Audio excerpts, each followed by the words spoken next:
നമ്മോടൊപ്പം ഉള്ളത് ഇന്ന് പ്രൊഫസർ ഉമാ പപ്പുസ്വാമിയാണ് നമ്മോടൊപ്പം ഉള്ളത്. അവര് ഡെപ്യൂട്ടി ഡയറക്ടറാണ്, സെൻട്രൽ ഇൻസ്റ്റിറ്റ്യൂട്ട് ഓഫ് ഇന്ത്യൻ ലാംഗ്വേജിന്റെ ഡെപ്യൂട്ടി ഡയറക്ടറാണ്. അതുപോലെ തന്നെ നമ്മുടെ റീജിയണൽ ലാംഗ്വേജ് സെന്റേഴ്സിന്റെ ഹെഡാണ്. SRLCയുടെ സദേൺ റീജിയണൽ ലാംഗ്വേജ് സെന്ററിന്റെ പ്രിൻസിപ്പളാണ്. സ്പെൽ എന്ന് പറയുന്ന പ്രോജക്റ്റ് ഉണ്ട്, എൻഡേഞ്ചേർഡ് ലാംഗ്വേജിനെ പ്രൊട്ടക്ട് ചെയ്യാനുള്ള സ്പെൽ എന്ന് പറയുന്ന പ്രോജക്റ്റിന്റെ ഹെഡാണ്.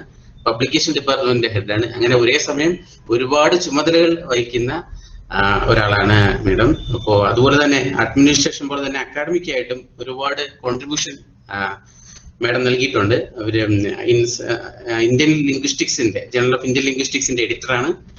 അതുപോലെ തന്നെ അമേരിക്കയിലെ യൂണിവേഴ്സിറ്റി ഓഫ് പിറ്റ്സ്ബർഗിൽ നിന്ന് അവിടെ വർക്ക് ചെയ്തിട്ടുണ്ട്, വേരിയസ് പ്രോജക്റ്റിൽ വർക്ക് ചെയ്തിട്ടുണ്ട്.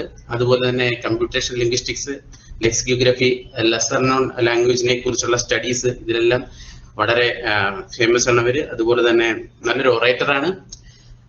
ഇന്ത്യയിലെ പ്രധാനപ്പെട്ട അറിയപ്പെടുന്ന ലിംഗ്വിസ്റ്റുകളിൽ ഒരാൾ കൂടിയാണ് പ്രൊഫസർ ഉമ. ഞാൻ അവരെ വളരെ ബഹുമാനപൂർവ്വം ആദരപൂർവ്വം ഞാൻ ഇതിലേക്ക് ഇൻവൈറ്റ് ചെയ്യുകയാണ്. I proudly welcome Professor Uma Madam to the session.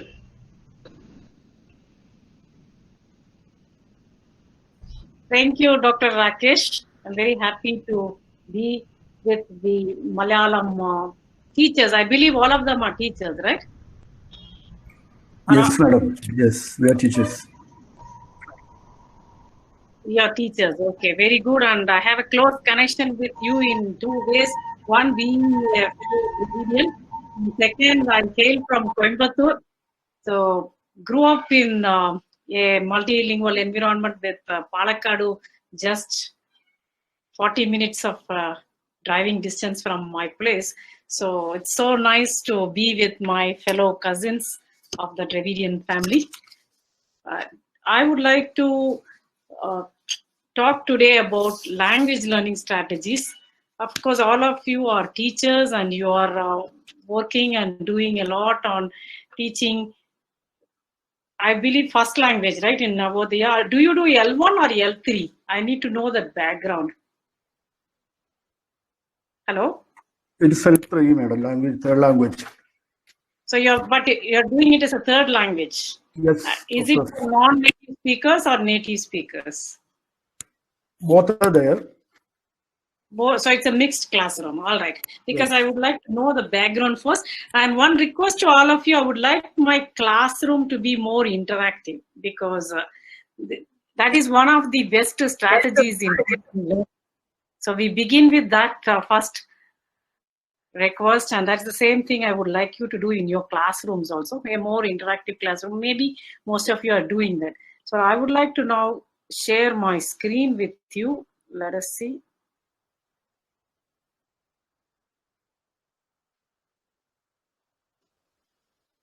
One moment.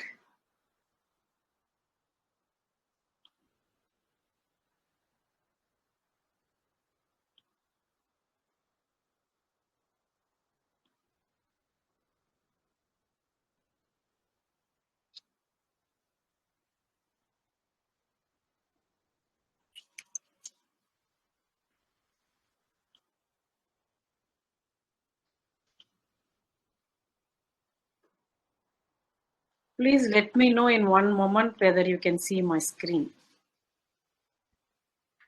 Can you see the screen? Yes, madam. Yes, we can. Language learning strategies. Language learning strategies. All right. So here we are. So are you familiar with this term? Any idea what does this mean to you? No. No idea. What are strategies, first of all? Okay, let's go by one. LLS is one important concept when it comes to teaching or learning a language. And since you are all doing, whether it is L2 or L3, the notions are the same. We are teaching language to non-native speakers, and in your case, of course, you have mixed strategies. Even when you have mixed audience or students, it's important that you are teaching them some strategies. Learners also develop or have their own strategies, and oftentimes we use our own strategies. For example, if I want to learn Malayalam, the first thing of course, pronunciation part is very difficult. Even though I am a Dravidian speaker, my mother tongue is Tamil. So suppose if I want to speak Malayalam, you would of course would recognize from my own accent that I am a Tamil speaker, mainly because Malayalam having a lot of nasal sounds and Tamil has very less nasal sounds. And not only that, there are other differences also. But compared to Telugu or Kannada speaker, I would be able to understand Malayalam. Any Tamil speaker can understand Malayalam more than the Telugu or Kannada speaker. In my case, I understand it 100%. I try to speak a little, but in front of all of you being native speakers, I may minimize my speech in Malayalam. You can, we will, wherever possible, we will discuss some examples. When you speak, maybe I can also respond to you. So now I want to introduce this term language learning strategies to you. 40 years have passed since the two pioneers in the field, Stern and Rubin, first talked about the language learning strategies, which are called as LLS. It's more popularly known as LLS. Even though 40 years have passed, even today, we do not have any clear consensus regarding the definition of LLS. And it is still considered notoriously difficult to define. That was the story in 2003. But what is happening now? Now, though there are some better definitions, there was a story like we can get away with definitions, and let us not do definitions, and let us concentrate on the characteristics of language learning strategies and the models. Since most of you are not familiar with this term, I would like to start with the definition, because defining something is very, very important. Strategies are nothing but, say, methods or techniques we use. And all of learning strategies, each one of us, of course, will have our own learning strategies when we are learning a new language. For example, some of us may, when we come across a new word, we may like to, old style will be underlining the term, or nowadays people use highlighters and they highlight the term. I'm talking about language learning. If it was mathematics or something, difficult concepts are there. Learning strategies are common for learning any subject. When we say LLS, it is specific only for language learning.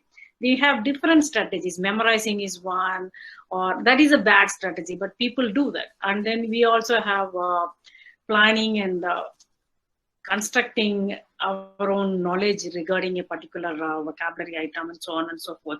So let us see what are the definitions of learning strategies here before going to language learning strategies. Again, going back to the pioneer Rubin, who defined learning strategies as the techniques or devices which a learner may use to acquire knowledge. So the goal of learning something is to acquire knowledge. So here, when we say strategies, it's techniques or devices.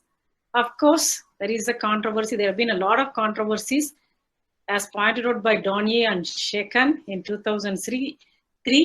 They recommended abandoning the term strategy. They said strategy is misleading and confusing.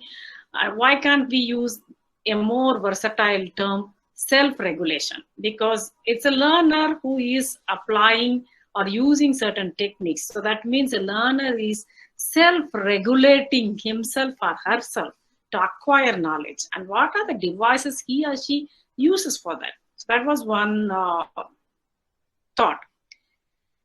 However, there were others like Rose who mentioned that learning strategies are movements towards self-regulation because they are not compatible with language learning strategies, because each one of us will have different self-regulative techniques. We will see that. Donnier and Ryan support that neither self-regulation nor learning strategy has to become a causality of the controversy caught in the crossfire of the various arguments. So what are we trying to say here?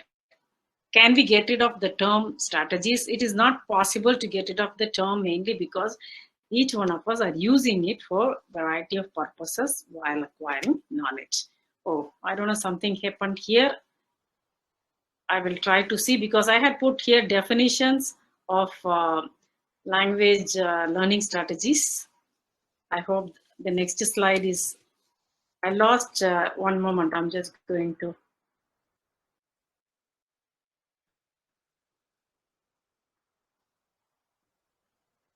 Because there are certain definitions I had put in a table. I was trying to save it, something has happened. Anyway, whatever we have, we will go by that.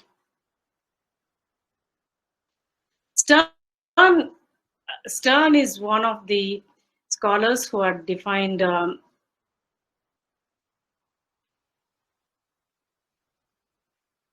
language learning strategy. There are some definitions, at least one or two you can see here. So particular forms of observable learning behavior more or less consciously employed by the learner. There are other definitions also by Mainstein and Mayer, the behaviors and thoughts that a learner engages in during learning that are intended to influence the learner's encoding process. There are quite a bit of definitions, but the most definition was by Oxford, which I could not show it to you, mainly because something went wrong here. I got it here. You can see, still you can see the screen.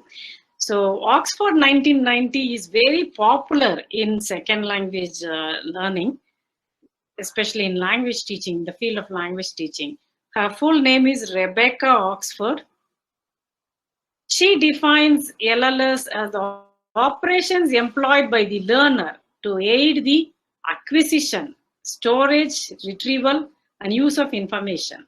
Specific actions taken by the learners to make learning easier, faster, more enjoyable, more self-directed, more effective, and more transferable to new situations.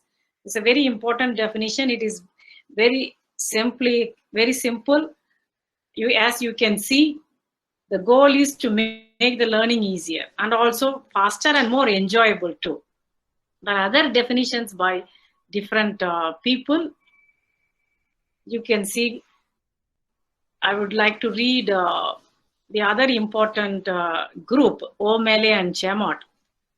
The special thoughts are behaviors that individuals use to help them comprehend, learn, or retain new information. So there are several definitions like this. In short, what are these LLS, language learning strategies? They are active. They are what learners do. That is the simplest way of seeing it. These are different from style, because styles are a learner's preferred ways of learning. For example, I would like to listen to a audio lesson or maybe a visual lesson like how you are seeing it now, though this is not a complete visual lesson in the literal sense of multimedia classroom, but still we have different styles. The preference may be there, but strategies are different. Strategies are chosen. Strategies, you can teach your learners strategy, a set of strategies, but you cannot instruct your student or a learner to use strategy A for understanding concept B, or strategy C for understanding concept D, and so on and so forth. What do we mean by this? For example, as a teacher in the classroom, if we are saying underline the importance of the words, these are actions which are dictated by us, the teachers. These are not strategies, because the student or the learner may or may not follow this strategy when he or she comes across a new or a difficult word next time when he or she is reading a newspaper or a novel or a magazine, or also listening to any Malayalam TV channels. Registering it in the mind and then putting down in a paper or whatever. There are different strategies people use. Actions chosen at random for no particular purpose cannot be considered strategies. If I am just using randomly, if I am selecting, because sometimes what we do is when we are reading a newspaper or a Malayalam text, simple text in a printed paper, maybe when we come across a particular term, a new term, we may simply circle it, but that's just, I chose to do it randomly. There was no particular purpose. The only thing is I just wanted to emphasize that. That's all. So that cannot be considered strategy. So then what are strategies? Strategies are goal-oriented. There should be a goal. It is the goal which distinguishes strategies from skills. Because when we talk about skills, we know that when it comes to language learning, we're talking about acquiring, as a learner, I'm acquiring 4 skills: listening, speaking, reading, and writing. Or as a teacher also, you impart education in those 4 skills. But those skills, I may use different strategies for, there can be reading strategies, there can be different types of writing strategies, or listening strategies, or speaking strategies. The skills are different. It is the goal which distinguishes. What do we mean by this goal oriented? We will learn through that slowly in this lecture. So that was the definition part. Once again, I repeat, when we talk about language learning strategy, we are talking about techniques or devices a learner may in due course acquire either on his own or with the help of an instructor or a teacher, and try to use it while learning a new language, or also while improving a little known or less known language. Language learning strategies have been classified in various ways by different scholars. This is not new. Again, we go back to Stern, who is the pioneer, 1975 work and 1983 work. According to Stern, there are different types of strategies. Planning strategy, this is very, very important. A personal learning style or positive learning strategies.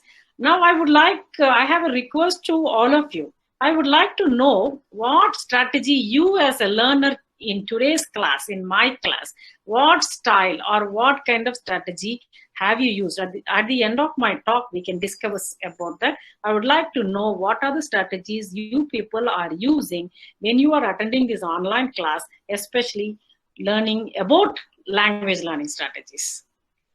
One is the planning strategy, a personal learning style, or a positive learning strategy. Because first of all, the attitude, if we don't have an attitude to learn something, if you're not positive about it, it's not going to enter into your head. That's why we say that positive learning strategy is important, but each one of us will have our own personal learning style for that purpose. Active strategy, what is that? An active approach to the learning task. If you're passive, if you're only a passive listener in today's classroom, you are not going to succeed. Active strategy, active approach, of course, you can stop me. I already told you it's going to be an interactive class. Feel free to stop me, though I cannot see all of you because I'm seeing only my full screen here and I have not used the thumbnail view for seeing the participants. But I will be very happy to interact with you so that learning becomes very active. Only when it is active, you are more successful than being a passive learner. Empathetic strategy, a tolerant and outgoing approach to the target language and empathy with its speakers. If we do not have tolerance, suppose I want to learn Malayalam, even I should not hesitate, even if my pronunciation is bad or is Tamil influenced or whatever, I should have a good tolerance. And if I'm a teacher, and you should have tolerance with me and empathy for me, not only the speaker, also for the learner. Empathetic strategy is one. Experimental strategy. It's a methodical but flexible approach, developing the new language into an ordered system and revising this system progressively. Because this is very, very important. You know very well, because you are teaching always graded lessons, whether it is vocabulary or even when you start with script. For example, in the Southern Regional Language Center here, we teach Malayalam. And Dr. Rakesh Cherkodu is here with us in this group. He'll be able to interact with us afterwards. Here, what we do is we have a very methodical approach and it's completely ordered. We start with teaching scripts in the basic course when we are using a shape similarity method, and then we slowly go on building up the vocabulary, slowly introduce the complex system, that is the grammar, because like even from the beginning, like after the basic course, or sometimes in the middle of the basic course itself, start introducing the grammatical items and the grammar and keep on revising the system. That's an experimental strategy we are teaching. But even while teaching, we should ensure that the student or the learner understands why this strategy is being put forward, and are they also using this methodical approach. Formal strategy, the technical know-how about to tackle a language. This is very important.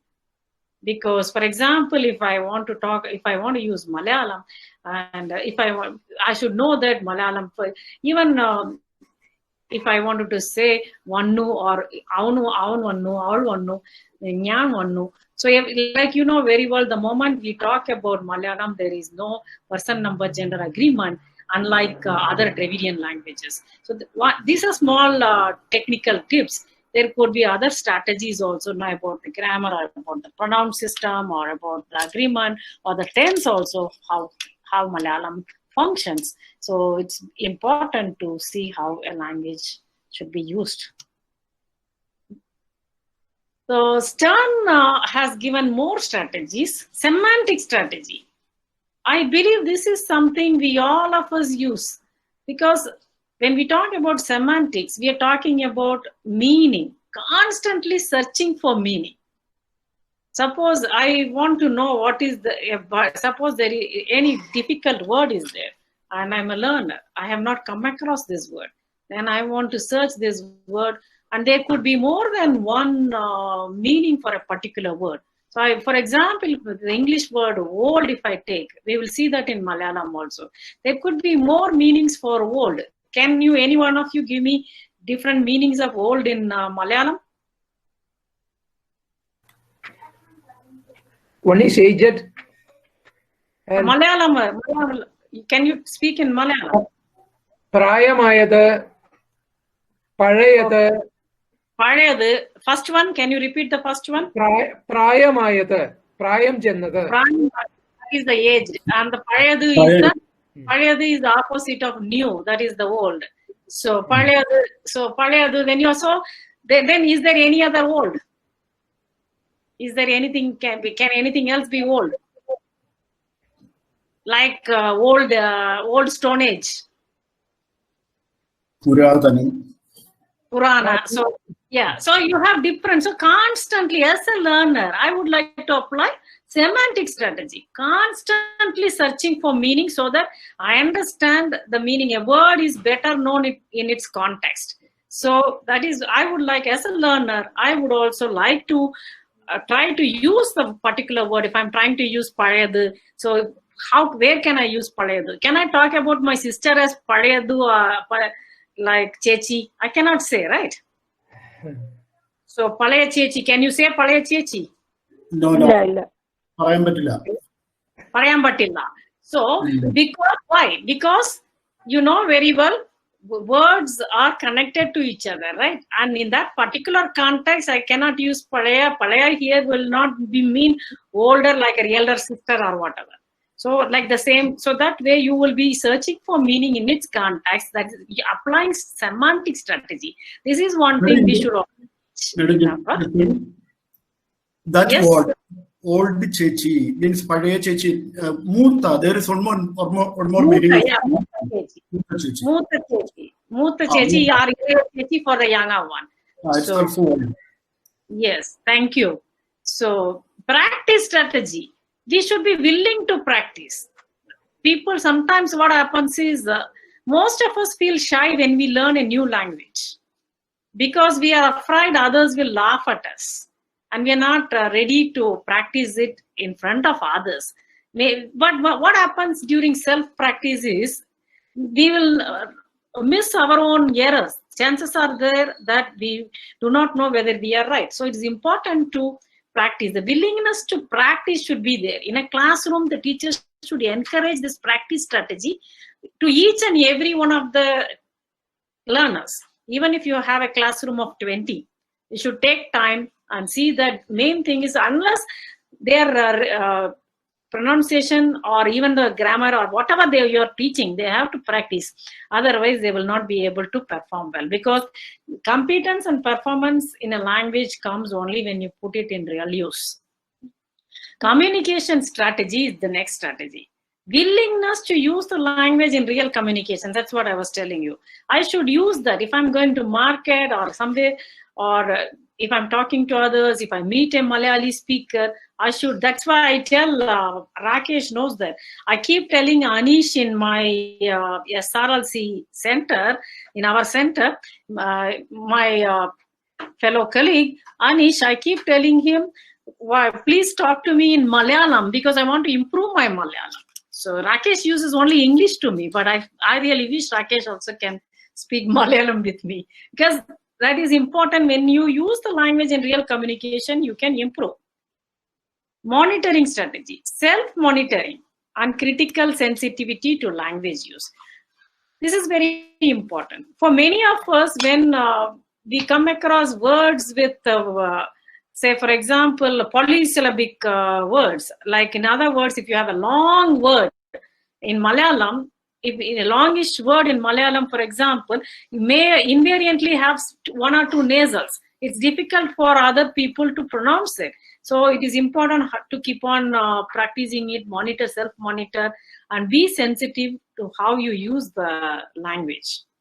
Internalization strategy.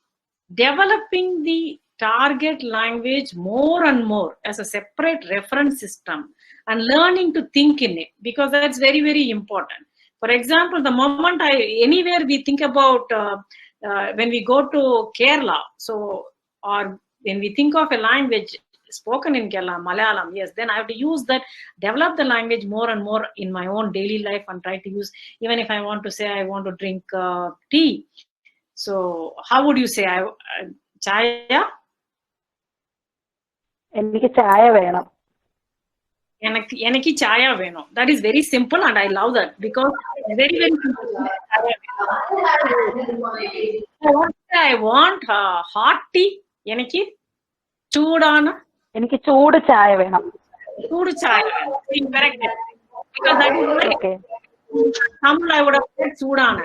So I want to and learn to think in it and how the objective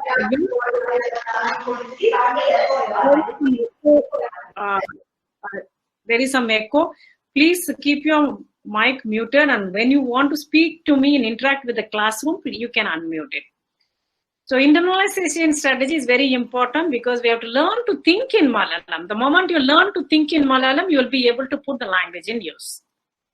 All right. The other great giants like O'Malley and Chambord, they classified LLS into 3 types. These are very important terms. Now, slowly, I'm introducing a little bit of theory because I know very well in the rest of the classes, you will be exposed to a lot of examples and strategies. You are using strategies, but I think you are not aware that you are using strategies. This is another situation which we have in our country. All the language teachers and learners do use strategies, but I think the term is new to you, that's all. You are using it. So you'll be able to see it. So metacognitive strategies, cognitive strategies, social and affective strategies. These have become very popular since the 1990s. What are metacognitive strategies? These include executive function and planning for monitoring and evaluating the success of a learning task. For example, self-management can be one, because that is you're trying to create a condition and you want to manage your own condition. How do I manage to learn or acquire this? Like, for example, from lesson 1 to 10, I've been taught some vocabulary and also some grammatical items associated with that. Slowly, I've been introduced to pronouns and how I form simple sentences. So I have to make my own management and see how I can promote my self-learning. And self-monitoring is also a metacognitive strategy. Because the moment when you say cognitive or metacognitive, we are talking about management, monitoring. Here, when we say self-monitoring, it involves checking or correcting one's own comprehension or production. When I asked you about I want hot tea, I was going to say, Yanaki, chudana chaya venu. then you corrected me, but now I am self-correcting myself, and I know like next time I want to say, I'll say "Eniki chudu chaya venum." So I'll be doing this more and more so that I can produce as much as possible correct Malayalam. Self-evaluation is another metacognitive strategy. So we are talking about metacognitive strategy. Self-management is one, self-monitoring is another, self-evaluation is the third one. Evaluation, as you know very well, you are assessing one's own linguistic and communicative competence of learning after the task completion, like I did. Then I will be able to reflect more and correct myself. What are cognitive strategies? Cognition deals with mind, you know very well. So this entails mental manipulation or transformation of materials or tasks to enhance comprehension, acquisition, or retention. What do we do most of the times? Most of the times in our classrooms, we are instructing our learners to repeat things, like imitating a language model aloud or silently. If they are kids, we'll ask them to say aloud. But if they are adults, it depends, like you're using a language lab or asking them to pronounce and record, and the teacher may hear it afterwards. There are different ways how this repetition drill is done. Keyword is another one, because keyword, you will, for example, remembering a target item by choosing an L1 word. Like how I am remembering Chudana is from Tamil, that is a L1 word, and L2 word for hot is Chudu in Malayalam. So I choose a L1 word which is acoustically similar to the new word, and I make a mental image of that and I link with that. So here, basically, we are making mental images and mapping to the word that we may choose to use, and then self-correct ourselves. That is one strategy. And also, we also use inferencing. Sometimes we guess the meaning of unknown items, which most of the times we do. Because if we have acquired a little knowledge in a particular language, and if there is a sentence given to you and there is a blank, we will try to fill in the blank sometimes by just guessing. Guesswork is also there. There are different such items or cognitive strategies. The third one is the social or affective strategy. Here, it entails social interaction used to assist in the comprehension, like I just did with you now. We interact, teacher and student, we are interacting. And I can do that in the market or somewhere if I want to buy palam, or if I want to say I want enaki palam venu, or if I want to buy urlakelangu. So I can even mispronounce it, urlakang, and maybe somebody will say urlakelangu, correct it. So I can use interaction, social interaction, to assist in the comprehension, learning, or retention of information, as well as mental control over personal factors interfering with learning. For example, you can encourage your students to work with the fellow students to compare notes, because peer learning is one of the best methods to socially become an effective speaker or a learner of Malayalam. So you can encourage them, cooperation with the fellow students, compare notes, solve a language problem together, because this is very interesting, because social strategy, maybe you can give them some like how we have English Scrabbles, you can give them word puzzles or something, Scrabbles for Malayalam Scrabble games or whatever, and you can ask them to sit together and fill up those problems, language problems. They can do that, or get feedback on a task. Maybe you can make some group work and put 2 or 3 learners and see that each group is balanced, because you know your students very well, their language proficiency. So you can put high learner with low learners, or medium learners with low learners. You can mix the group and also get feedback on a particular task. You can give them a passage, and then you can ask them to evaluate their own group work. And that will be another way of encouraging them and motivating them to see the best way to learn a language is through self-teaching also. So you're giving them an opportunity to do that.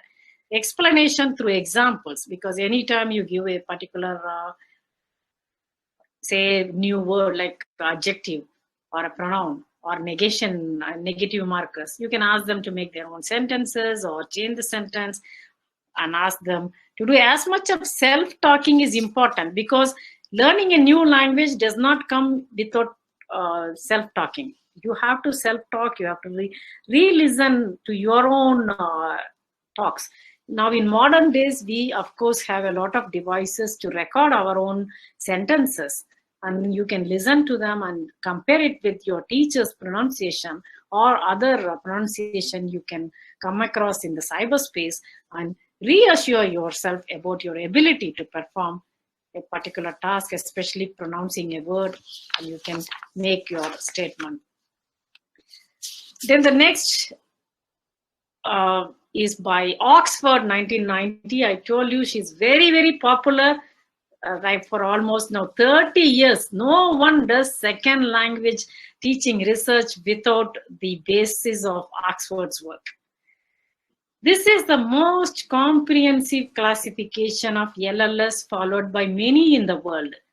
Rebecca Oxford has classified LLS into two types. One is the direct strategies and another is the indirect strategies. Under direct strategies, as the name suggests, it is direct. Memory, cognitive, and compensation strategies come. In memory strategies, we create mental linkages such as grouping, imagery, rhyming, etc. Because when we talk about memory strategies will come, because when we talk about rhyming, like you ask them to give a few words which rhyme alike, like which rhyme, like you can see different words, chaya, maya. So all like that, you will ask them and then ask for the meaning. You can do so memory strategies by otherwise by grouping them into different, say, some semantic domains. Maybe you are asking them to group a few items like food items. Maybe they can group together, or maybe items related to clothing they can group. Imagery, because when you talk about patti, then different images come to our mind. So what is patti?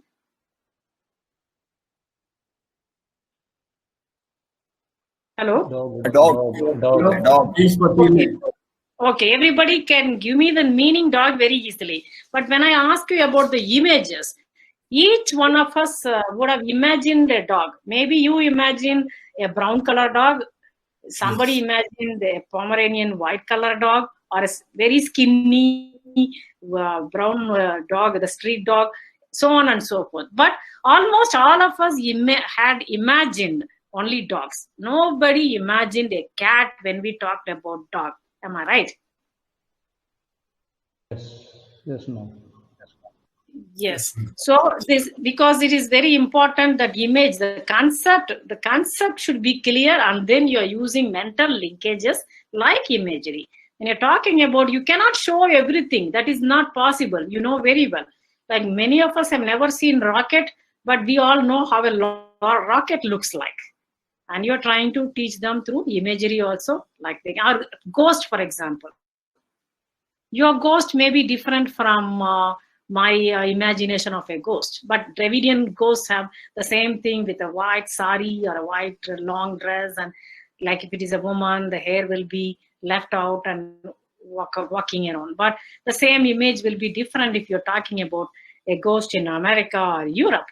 So, but still, nobody thinks about angel when we talk about ghosts. Many of us might not have seen ghosts or angels in our life so far.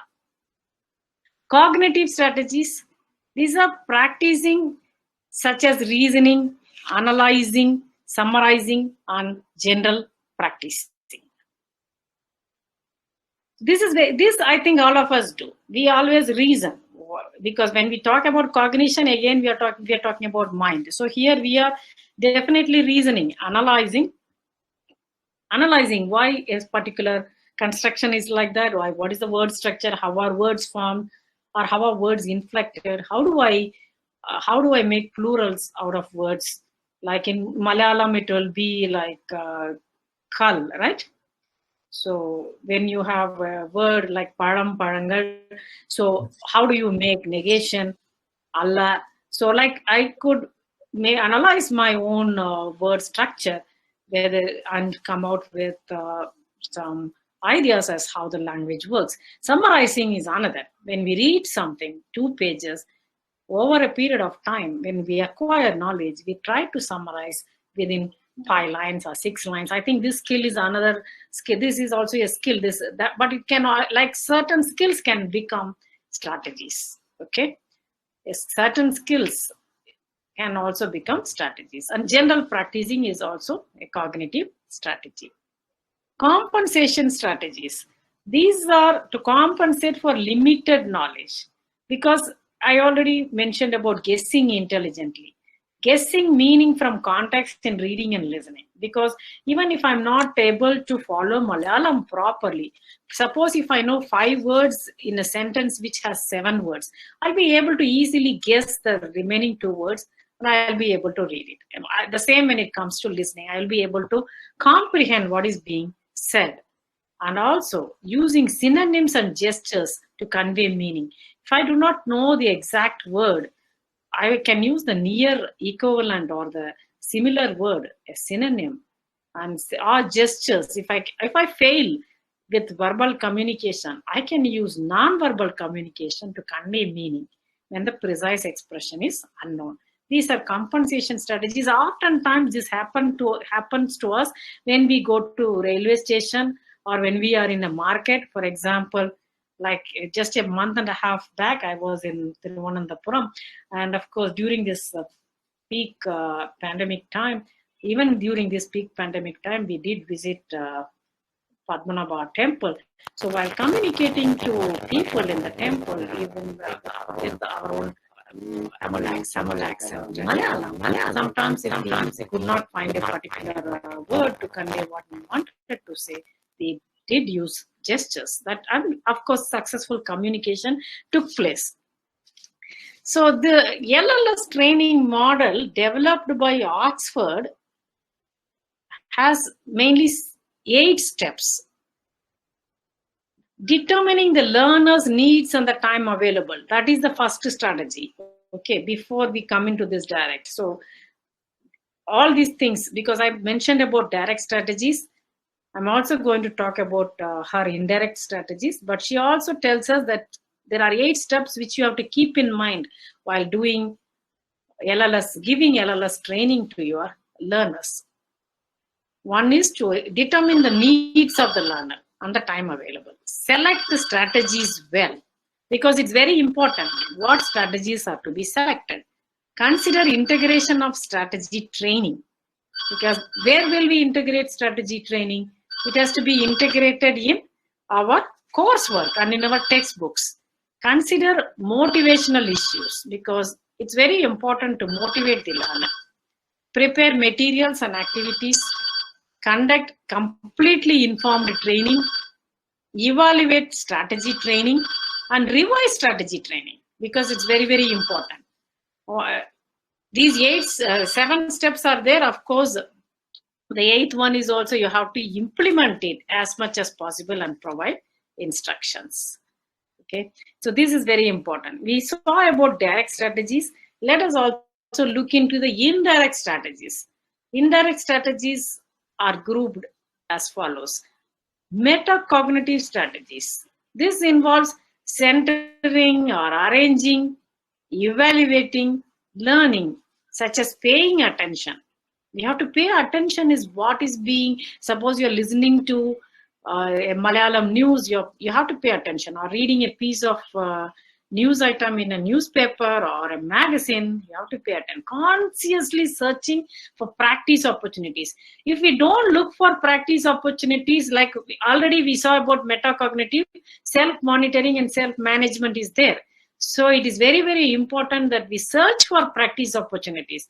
If you don't search for practice opportunities, you can ask your students to use Malayalam when they speak to each other and also when they speak to you. Avoid teaching in Hindi or English or Tamil or any other language, if when possible, use only Malayalam, so that they also get practice in the classroom itself. That is one good opportunity. And also when you're walking with them, it's important to spend some time outside the classroom, because teaching learning cannot happen only inside the classroom. The learning happens also outside the classroom. It's important for both teacher and the learner to spend time in both inside and outside the environment, classroom environment. Planning for language tasks, self-evaluating one's progress, and monitoring errors. Constant errors may be made by us. As a learner, I'll be making some constant errors. Like I have to see, okay, this is the constant error I make. And of course, there will be talks and error analysis. You will learn more about it. So how do we rectify our own errors, and what are the different strategies one can use to overcome that errors and to see that they are not repeated? See, when you make a error, we should not have a bad strategy of minimizing that error by not using that particular item or particular phrase. That will be a bad strategy. Our goal, I already told you, goal-oriented strategies are goal-oriented. Our goal is to acquire the knowledge. You cannot acquire the knowledge by only being very selective in learning. You have to attempt to correct your worst. So that is very, very important. Affective strategies relating to emotion and motivation, such as anxiety detection. Many of the learners have anxiety in the classroom. So they should be how to reduce that. There are some strategies to do that. And we have to encourage ourselves, and self-reward, of course, like sabash. If I have done something on my own, good, I learned something today. Social strategies. Interacting, this is very, very important. Interacting with others, such as asking questions, cooperating with native speakers of the language, and become culturally aware, because you know very well language and culture are interrelated. So unless and until you understand the culture of a particular community or a society, you will not be able to use the language in its fullest sense. So it's very important to also be in the language environment. That is why in our regional language centers, while teaching this 10-month diploma course, we have a 3-week LET, language environment tour, where the trainees are taken by the teachers to the place. For example, if they are Malayalam learners, they will be taken to different places in Kerala, not just one place, because we also want the learners to get exposed to other dialects of Malayalam. For example, Palakkadu dialect, or some other, like maybe this side, if you come closer to Karnataka, Kasargod, so Thiruvananthapuram. So depends 2 or 3 places, we take the trainees and they get an experience to interact with the native speakers of the language in the natural environment, so that they become culturally aware of how a language is used. They listen more and more to Malayalam spoken, and they can also, they are supposed to maintain a tour diary and come and report to us and talk and identify the distinctive features of the different Malayalam varieties they were exposed to. So that's very, very important.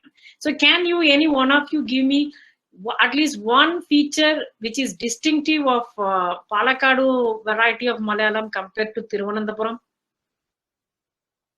Anybody wants to volunteer?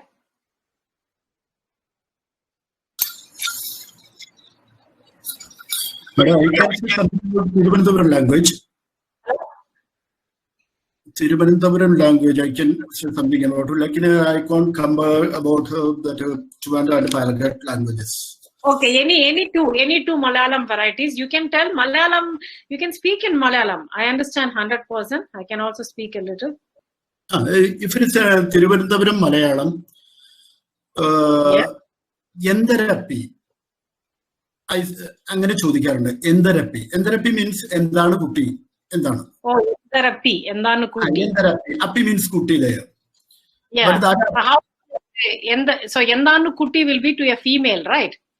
No, not only female. Anybody. Yeah, എന്താണ് പെൺകുട്ടി, when you say it will become female. എന്താണ് പെൺകുട്ടി ആൺകുട്ടി എന്തര അതാണ് കുട്ടി പെൺകുട്ടി എന്തരപ്പി അത് തിരുവനന്തപുരത്ത് മാത്രമേ ചോദിക്കാറുള്ളൂ.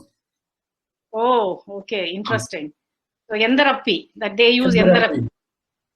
All right. So then, see, when I will ask you, I will not be, see, when I use social strategy, you told me Yendarappi Kuti. Then I should not say, oh, thank you. If I say thank you, I have learned Yendarappi Kuti without knowing why are they using it. So I would like to ask you, why are they using Yendarappi in Thiruvananthapuram? And the main thing is, madam, appi. Appi, it has another meaning in Malayalam. What is the meaning of appi in Malayalam? Appi is stool. In another, stool. No, I couldn't understand. What is appi? Appi in Thiruvananthapuram, it is kuti. Otherwise, it is child. Madam, child. Thiruvananthapuram. Yendapi, okay. They're using, but do they use Yendapi Kuti? Kuti in Thiruvananthapuram. Okay, so they are using suffix, but it is added to Yenda instead of Yendanu, but it is also meaning child. So, interesting. Anyway, when I get a chance to talk with you more, we will come back to that. But it's interesting. The main idea is when we interact with the native speakers, we learn more, because these are the cultural tips and the regional varieties, what you are now telling. So there are different models of instruction. Okay, there are different models. The main thing is right now we understood what are LLS. What is meant by LLS we saw. Now there are different models. I don't have much time, but I do have a lot of slides. I'm slow, I think, but I'm going to hurry up now. So there are different models. The popular model I already told you, given by Oxford, like you can say in one sense that is the Bible for LLS, though there were other studies before Oxford. But then Cohen is also there, 1998 model. This is known as the styles and strategies based instruction model. We already discussed a little bit about Oxford's model. In Cohen's model, here the emphasis is given more to the teacher as the diagnostician. Like teacher is like behaving like a doctor, helping the student identify current strategies and learning style. Because without the teacher's help, it is not possible for the student to, first of all, know what strategy he or she is using and whether they can learn more strategies and they can choose to use a different ones at particular context. Teacher also should be a language learner, like share own language experience and thinking process. Only then it becomes more effective. Teacher as a language learner trainer, you have to train student how to use language learning strategy. And teacher as coordinator, you have to supervise study plans and monitor difficulties. It's very, very important we ask our learners to maintain classroom diaries. I think this is not being done in India. If at all it is done, I am not aware of it. But to the best of my knowledge, in other countries, people do that. Classroom diaries, maintaining that will help the student to come to monitor, self-monitor, and also share it with the teacher about their own problems. It could be the errors they commit in pronunciation or the grammar, or it could be other problems, other issues. Like, for example, I don't know what is the meaning of a particular word, or this, what I asked you with the Yendapi, like why only in Thiruvananthapuram? Why Thiruvananthapuram had this kind of variety? Can I move it to other areas, other regions? If I go to Thrissur, what is happening there? How the same construction is used? So I may have my own diary and I can talk with the teacher. So teacher can be a coordinator, supervise the students' study plans. Teacher can be a coach and also provide ongoing guidance on students' progress.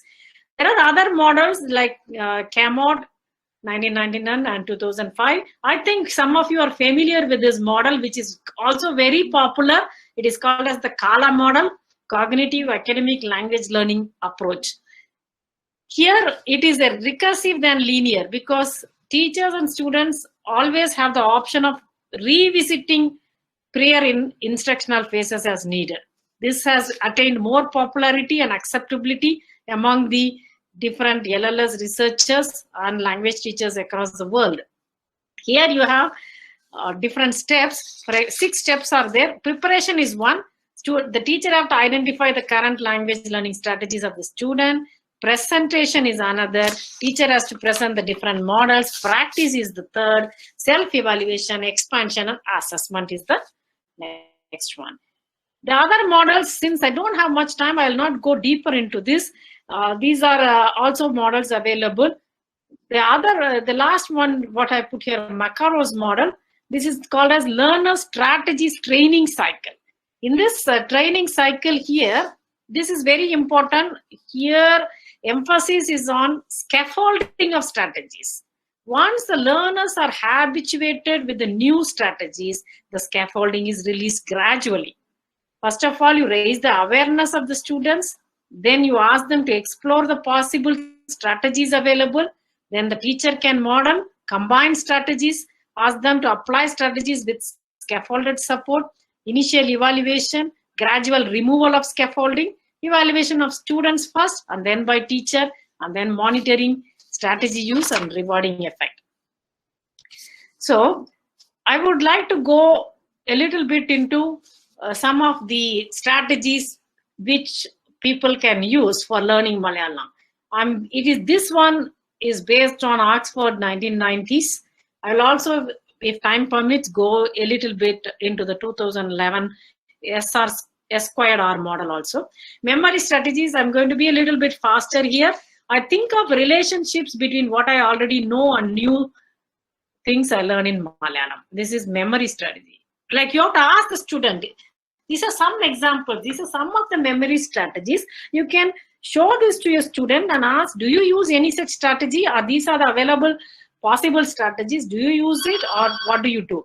And number 2, I use new Malayalam words in a sentence so that I can remember them. So I can, because that is very, very important, because when I say I use new Malayalam words in a sentence so that I can remember them, I want to make use of this so that memory is important. Each time I come across a new word, I wanted to use them. Third, I connect the sound of a new Malayalam word and an image. I already told you this concept and imagery matching. And number 4, I remember a new Malayalam word by making a mental picture of a situation in which the word might be used. I review Malayalam lessons often.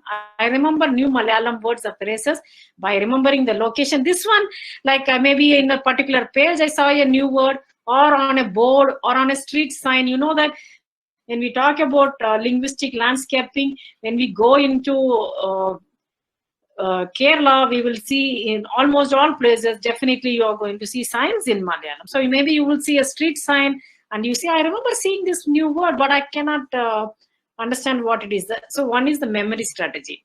Then the cognitive strategy. There are different strategies here. I say I write new Malayalam words several times, because then the more I practice, the better learner I become. That could be me, and you could be different. You could be, I practice the sounds of Malayalam. Or another person could say, I use Malayalam words I know in different ways. Like the old, the word old we saw, like Palaya, Muta, Purana. So you can use that in different words. And if I have anything to write, I start in Malayalam. This is very rare. That's why I put it in red color. This cognitive strategy is very rare among our learners. I watch Malayalam language TV shows spoken in Malayalam. I go to the movies spoken in Malayalam. I read for pleasure in Malayalam. I read as much as possible in Malayalam. There are different strategies. I look for words in my own language that are similar to new words. I do that oftentimes when I learn Malayalam. I always compare it with Tamil because they are closely related. I find the meaning of Malayalam word by dividing it into parts that I understand. Like, for example, when you say Yenda Pi, I know Yenda means what. So that's why I asked you what Api. What is Api? I didn't know what is Api. So I divide it into parts. I try not to translate word for word because I know very well that is not going to help me. I make summaries of information that I hear or read in Malayalam. Compensation strategies, I already hinted this. If I don't have a particular word, I make guesses. I make up new words if I do not know the right ones. This should be Malayalam. Like when I use these strategies are from LLS by Oxford. I was trying to substitute English with Malayalam. Here I missed it. I read Malayalam without looking up every new word, because if I start looking up every new word with the help of a dictionary, I cannot gain knowledge in Malayalam. So likewise, there are other strategies, metacognitive strategies. Like I try to find as many ways as I can use my Malayalam. I notice my Malayalam mistakes and use for example, I think the last one, I think about my progress in learning Malayalam. This is very important, because once I know my own progress, is it a good progress? Am I progressing slowly, or is there a significant improvement in my progress? Then I will be a better learner. Effective strategies, I try to relax whenever I feel afraid of using Malayalam. This happens to me with long words in Malayalam with the nasal sounds. I encourage myself to read and write in Malayalam even when I'm afraid of making mistakes, because that is very important. I notice if I'm tense or nervous when I'm studying. So these effective strategies are important. Once you know what is the problem, then you can discuss it with your teacher or your peer group, that is your fellow learner, and correct yourself. Social strategies. If I do not understand something in Malayalam, I ask the other person to slow down or say it again. Likewise, there are different, I ask questions in Malayalam, etc. Now, new trends, whatever I was telling you was like right from the 75 to 90 story. But now what happens is, nowadays the LLS research is in more context-specific situations rather than catch-all categories. The terms cognitive and metacognitive strategies remain common, but the affective and social strategies are covered under the umbrella term self-regulation. So in the new trend, there is a new model called S²R, which is very, very popular in recent days, especially since 2011 onwards, after Oxford introduced it. 3 mutually influential dimensions of L2 learning are there: cognitive, affective, and socio-cultural. The S²R model was introduced by Oxford in 2011, but the idea is not new. The idea has taken a good shape from the insight from various scholars, like learner self-management by Rubin, learner self-direction by Dickinson, self-regulated or autonomous L2 learning by Oxford herself, and mediated learning by Scarsella and Oxford. And also, the next bullet, what I wanted to share with you is very important. In European countries, there is a common European framework of reference for languages that promotes learning how to learn. Because learning how to learn, that is what we are talking about, strategies. When we say strategies, language learning strategies is nothing but learning how to learn. So here, the Council of Europe introduced that after Oxford came out with her own model and the use of LLS. I really wish we also come out with common Indian framework of reference for languages in the same style or even a better one. In S²R model, there are self-regulated L2 learning strategies. Here, these strategies are defined as deliberate. They have to be deliberate. When I choose to use a particular strategy, a memory strategy, I want to recall something what I saw in a street sign or something. It is a deliberate attempt. It's a goal-directed attempt. I have to manage and control effort. Only then I can learn the L2. And also in S²R, Oxford suggests that there are certain LLS which are called as teachable strategies. You can teach them to your learners, and the learners can choose from various alternatives. You can teach the learners how to construct a particular strategy to learn a difficult task, how to use store and retrieve, that is your memory strategies, planning, the metacognitive, self-evaluating metacognitive again, developing L2 proficiency, self-efficacy, etc. These are all teachable. How do you develop such things? You can teach them. LLS instruction in classroom is becoming popular in modern days. because we have to study the teaching context, focus on LLS in your teaching, because that is very, very important. Reflect and encourage learners' reflection. You have to reflect on your own strategies and encourage the students or the learners to reflect on their own strategies or their difficulties. That is why it is important. There is a need in our country to integrate strategy instruction into L2 textbooks and course materials. We have to develop resources and encourage practice. Really quickly, a few slides here, because for example, when we are teaching strategies, for example, if you're teaching adjectives, because using apposition relations is one way of learning or acquiring new vocabulary. Suppose, please bear with my pronunciation, Uyaramulla, tall, Kurigiya, short. So this is easy, Uyaramulla, Kurigiya, that is fine. But the next word, Nanna irukkunnu. So here that is good. And bad, when we say bad, Atra nanna illa. Actually, this may not be the right meaning of bad. Maybe you will say, how do you say, is there any other word for bad in Malayalam? Mosham. So mosham. Cheetah. Cheetah, I have already put here. It actually should have been here. It went up to the other slide. Cheetah. Can we use cheetah for nanna alla? So atra nanna alla, the moment we say atra nanna alla is Atra nanna alla means it's not much good, man. Not bad. Not much. So that means even yeah, so this is wrong. Okay, so if we are not careful with the selection of our phrases or the words, or if I am a self-learner and if I put the opposite of good is nanna irukunu, opposite is atra nanna alla, I am acceptable to certain extents because I got the meaning of it, but it is not giving the actual word mosham, right? Or cheetah. So it is important that I learn. The same way when we come to old or new, we know pudiya. So padayadu, the u is missing here. So padayadu is here, and then this prayam chenna. Is this correct? The meaning for old? Prayam chenna? Yes. Chenna, it's okay. Can be used, ma'am. So this prayam chenna, is it like almost like ancient or something? What? What is Ancient. It is just old, not ancient. Ancient it is a Puranam. This is just old. Okay, then Usually prime is YS age. Prime chenna manushan. age. Old Prime. age. Prime So- means age. YS. Okay, so then I am using this opposition relation. Palayadu, I have to know the context when I will use Palayadu and when I will use Prayam Chenna.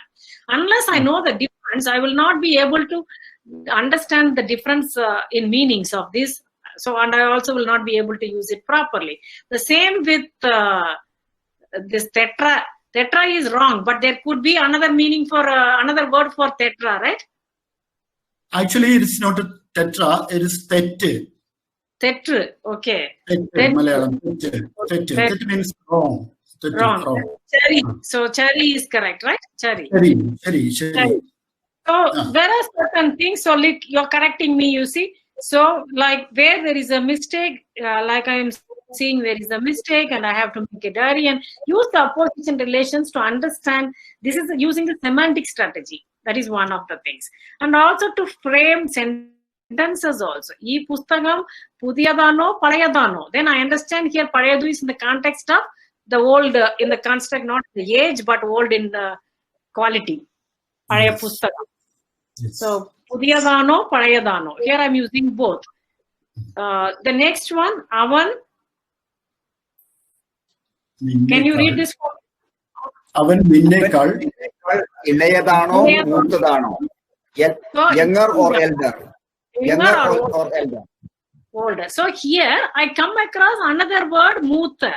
So I come using my semantic strategy. As a learner, I will see there are three meanings of old now. So I get another usage of muta, mutadu. So substitution method and these drills which you use in your classroom already, these are also another other strategies. Yaneki Vellarika ishtamalla. So I will say use, instead of Vellarika, use Param. They have to form their own sentence. Or Ullakalangu. So they have to form the different sentences. Substitution method is another to again understand. So like I wanted to, there is no time because I was given up to 11:45. I want to keep some time for 5 minutes at least for discussion. But this is an interesting document. This document is basically, I wanted to show that also. I'm going to stop sharing that. And one more document, 1 minute. So it is in the tab. It's a document is called Development and Psychometric Testing of the Strategy Inventory for Language Learning. So this is a document by Oxford. Like that is a very interesting document. There is no time, but there is a slide. You can see all this. So thank you for your attention. And now we can at least have a 5-minute discussion.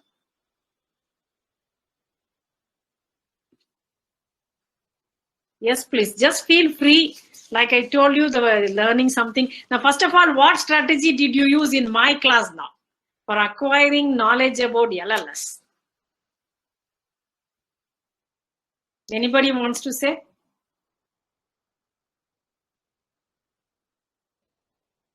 What are the different strategies? Just feel free. Strategy. Yes, yes. It was active strategy, ma'am. I think so. It's a mixture. There was a break in your voice. Can you repeat it? It is something a mixture of strategies. Okay, so for example, what are the, if I'm asking like now, got some idea about this metacognitive and cognitive and socio and affective strategies? Did you use any of those? If I ask you, what do you recall? Any name can you recall? Any of the great scholars who are associated with the LLS?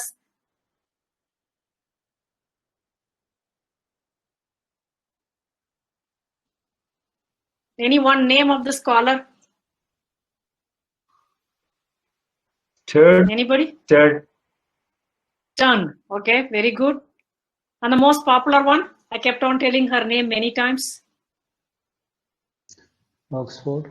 Oxford, very good. So since the name, what was the reason you could remember Oxford's name? Oxford. Oxford University. Exactly. So you have connected it to something familiar to already you know. So that is one of the strategies, right? When we are learning something. Not language learning, but this still, this idea is the same. So you could remember, you could easily recollect compared to some other Camot or somebody which was unfamiliar to you. Oxford, the name Oxford was easy for you. Maybe you just recollected it. So are you using any of these language learning strategies in your classrooms while teaching Malayalam?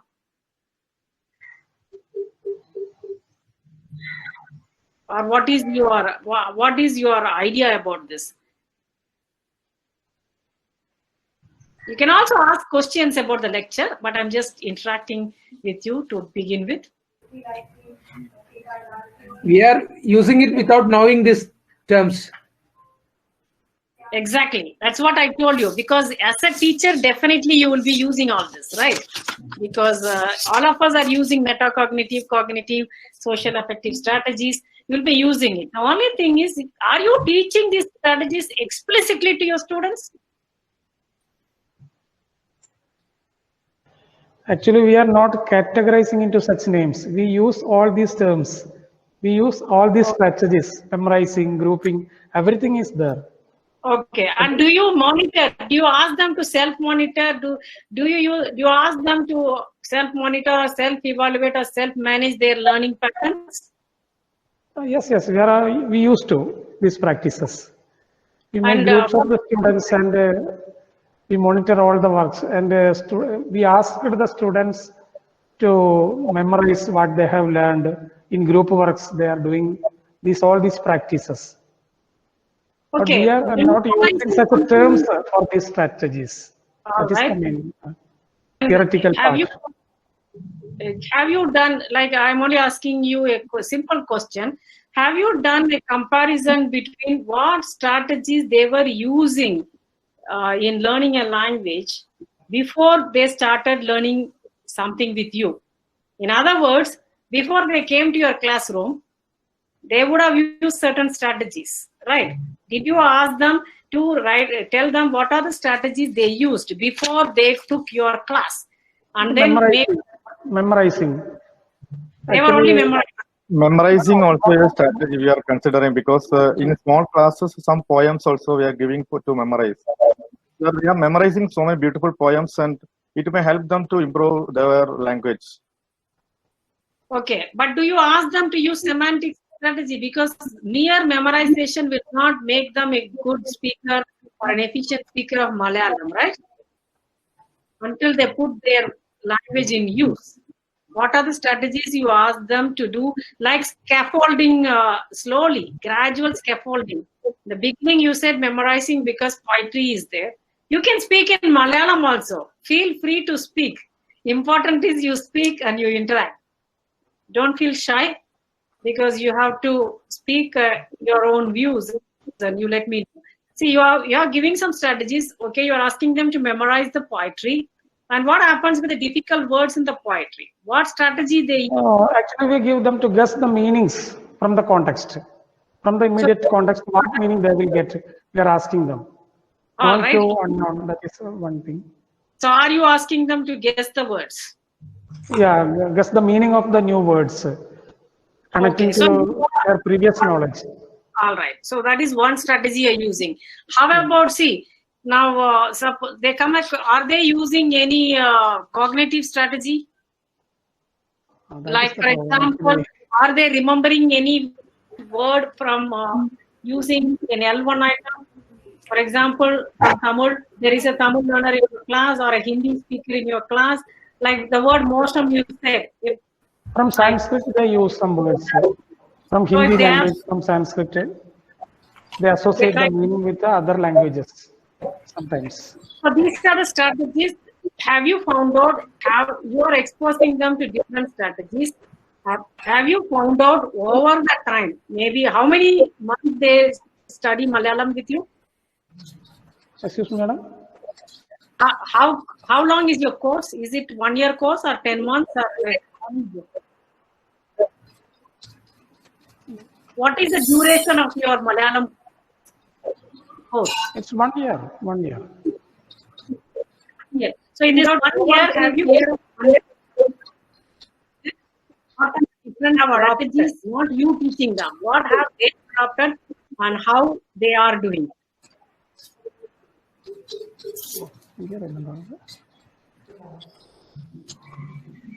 that is one thing.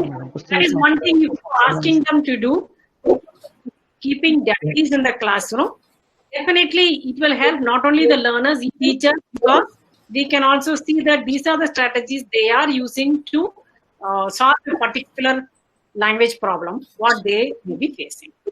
All right. So if there are any questions, we will not take your the most problem. timetable.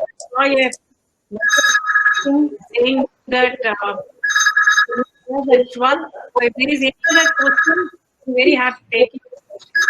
And also you can take my email from your coordinator.